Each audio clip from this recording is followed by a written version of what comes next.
Janganlah kutuki kegelapan, tetapi jadilah cahaya bagi kegelapan itu. Janganlah kita persoalkan bangsa ini salah atau benar, tetapi baiklah kita menawarkan solusi atas masalah yang ada di negeri ini. Bapak Menteri yang terhormat dan juga para sahabatku guru di Indonesia, ada 4 pilar proses pendidikan yang wajib kita lakukan. Dan kalau kita lakukan itu, pasti kualitas pendidikan kita dahsyat luar biasa. Saya percaya sahabatku guru sudah menguasainya.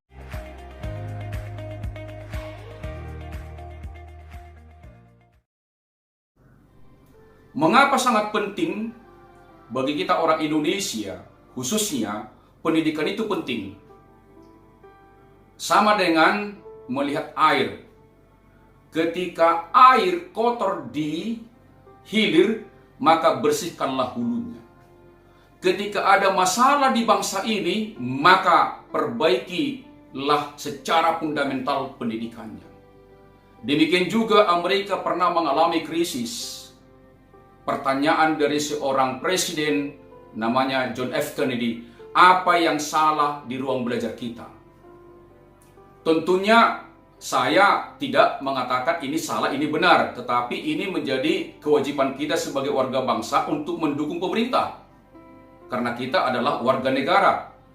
Saya bukan Menteri Pendidikan, tetapi secara moral saya bertanggung jawab untuk memberikan masukan itu kepada pemerintah, karena saya adalah bagian dari warga negara, bukan?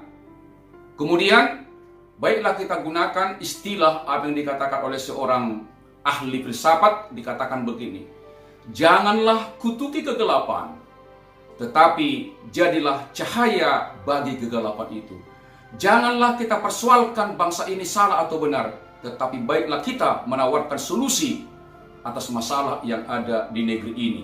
Mental itu harus kita bangun, atau kalau saya kemarin katakan di YouTube lain, baiklah kita adalah mental chooser, selalu menawarkan solusi dalam setiap persoalan sesuai dengan kapabilitas kita masing-masing. Baiklah, kembali kepada topik, Bapak Menteri yang terhormat dan juga para sahabatku guru di Indonesia. Ada 4 pilar proses pendidikan yang wajib kita lakukan. Dan kalau kita lakukan itu, pasti kualitas pendidikan kita dahsyat luar biasa. Saya percaya sahabatku guru sudah menguasainya. Tetapi kalau bila mana belum pernah didengar 4 pilar itu, biarlah ini sharing kita kepada sesama guru. Dan juga kita juga minta dukungan dari teman-teman yang lain di bidang profesi lain. Dan panggilan saya adalah guru. Pilar yang pertama yang perlu dilakukan dalam dunia pendidikan disebut namanya pilar learning to know. Pilar yang kedua adalah learning to do. Pilar yang ketiga adalah learning to live together. Pilar yang keempat adalah learning to be. Pertama tadi, learning to know. Yang kedua, learning to do. Yang ketiga, learning to live together. Yang ketiga, learning to be. Nah, kalau kita mulai dari ujung, learning to be, belajar menjadi manusia yang bermanfaat. Ujung-ujung dari kualitas pendidikan sebenarnya kan lulusannya itu kan tidak hanya output, tapi outcome, berdampak positif, bermanfaat, dimanapun dia nanti berkarya, sesuai dengan keahliannya masing-masing. Nah, untuk mencapai learning to be, belajar untuk yang bermanfaat, maka kita kembali diawali dengan harus dengan bagus berjalan apa yang dimaksud dengan learning to know. Belajar untuk mengetahui. Maka sahabat guru harus dengan dalam dan luas mengajarkan learning to know. Bagaimana satu pelajaran dikatakan dia kualitasnya bagus tentang learning to know? Kita pakai metafor pohon. Pohon itu terdiri dari unsur akar, batang, cabang, ranting, daun, bunga buah. Nah, ini pun bisa kita gunakan dalam proses penjelasan kepada murid. Yang pertama, apa itu akar? Akar itu bisa kita kategorikan namanya etimologi atau definisi. Jadi anak-anak kita harus tahu etimologi asal-usul kata atau definisi tentang satu pelajaran atau satu konsep. Yang kedua, apa itu batang?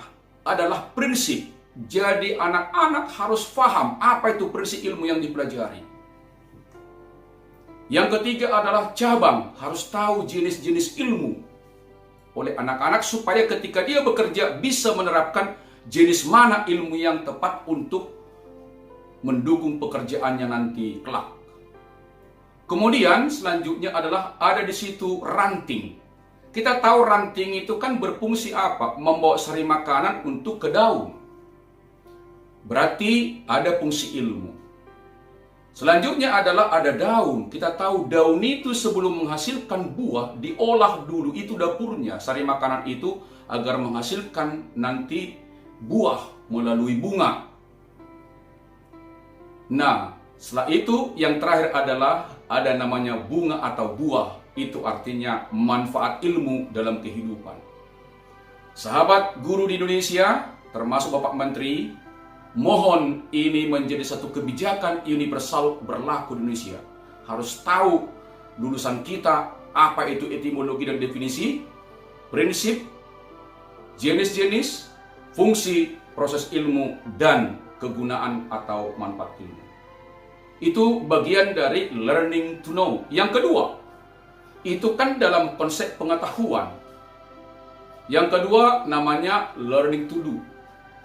Artinya kalau bahasa umum, anak-anak harus tahu ini akarnya, ini batangnya, ini cabangnya, ini rantingnya, ini daunnya, ini bunganya, ini buahnya. Artinya apa? Harus dipraktekkan, tidak hanya jelas di kepala, tapi dia harus membiasakan di kelas. Jadi kalau learning to know membangun konsep berpikir pengetahuan, learning to do membangun keterampilan. Yang ketiga adalah dia sudah menguasai learning to know, menguasai learning to do. Nah, ketika dia nanti dalam kehidupan learning to live together, perilaku-perilaku apa yang mendukung keilmuannya? Atau lazim disebut sekarang itu namanya karakter. Nilai-nilai apa yang mendukung pengetahuan keterampilannya nanti agar bermanfaat di dunia kerja. Misalnya, bisa berbeda-beda dibuatkan perilaku dalam menerapkan ilmu, walaupun nanti ada standar. Kalau sekarang kan diterapkan dasarnya karakter kita kan Pancasila, itu benar 100%. Tetapi dalam konteks praktek nanti dalam kehidupan bisa berbeda-beda perilaku khusus mana yang perlu dilakukan ketika menerapkan. Misalnya, kalau dia menerapkan ilmu matematika dalam pembangunan, yang pertama dia harus sabar.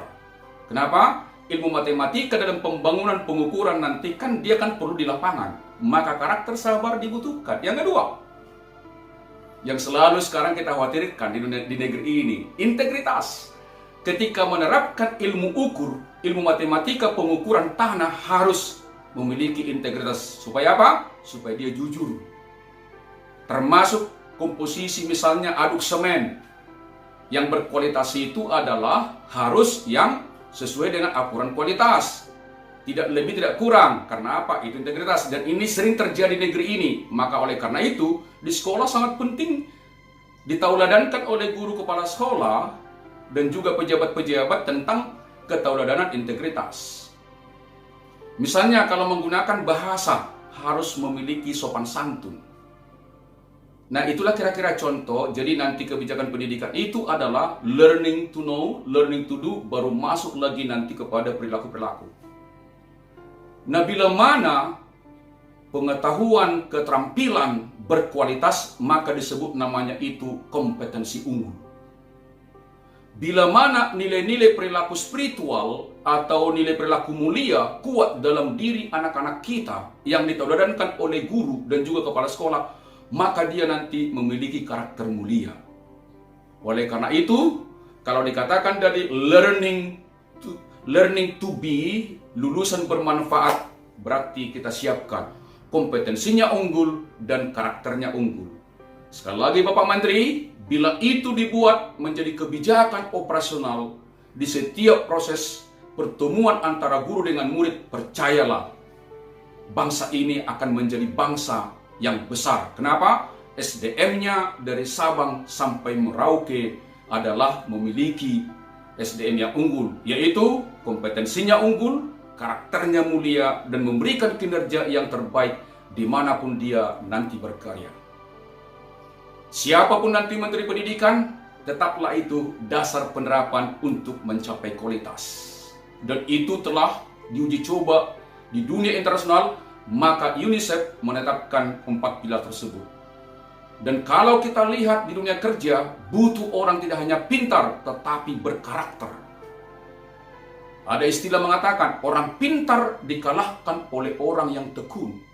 Kita sepakat IQ tinggi, tetapi harus didukung dengan SQ yang tinggi. Sebab apa? IQ tinggi tanpa SQ bisa merugikan negeri ini.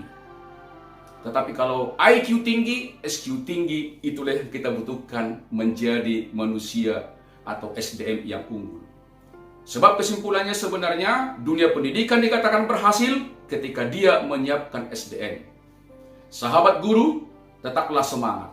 Kita tahu kesejahteraan sahabatku terbatas, tetapi jangan itu yang menggerakkan Anda. Ada nilai yang luar biasa dari dalam diri Anda. Sebab apa? Guru itu adalah panggilan mulia. Guru itu adalah passion.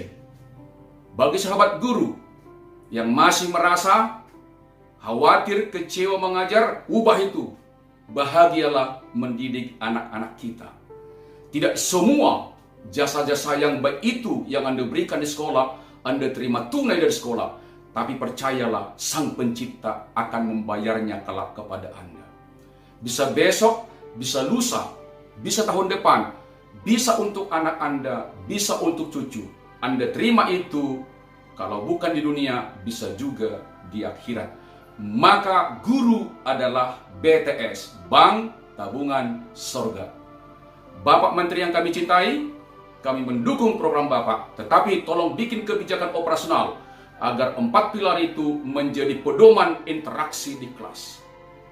Saya percaya Bapak itu adalah orang yang sangat profesional, yang gampang mencerna, gampang menganalisis, dan bisa mengambil keputusan yang bisa berlaku universal.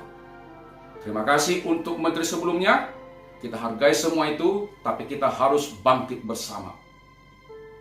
Sukses buat pendidikan, sukses bagi murid, sukses bagi masyarakat, sukses bagi Indonesia.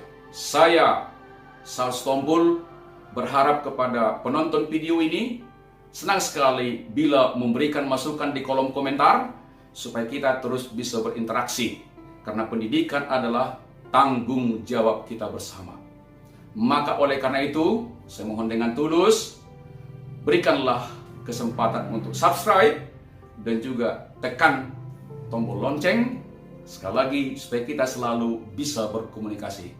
Saya percaya penjelasan ini bermanfaat bagi Anda, tapi kita tunggu masukan-masukan dari sahabat semua. Tidak perlu kita saling menyalahkan, tapi kita sama-sama menawarkan solusi. Sambutlah hari ini dengan SOS, semangat, optimis, dan sukacita.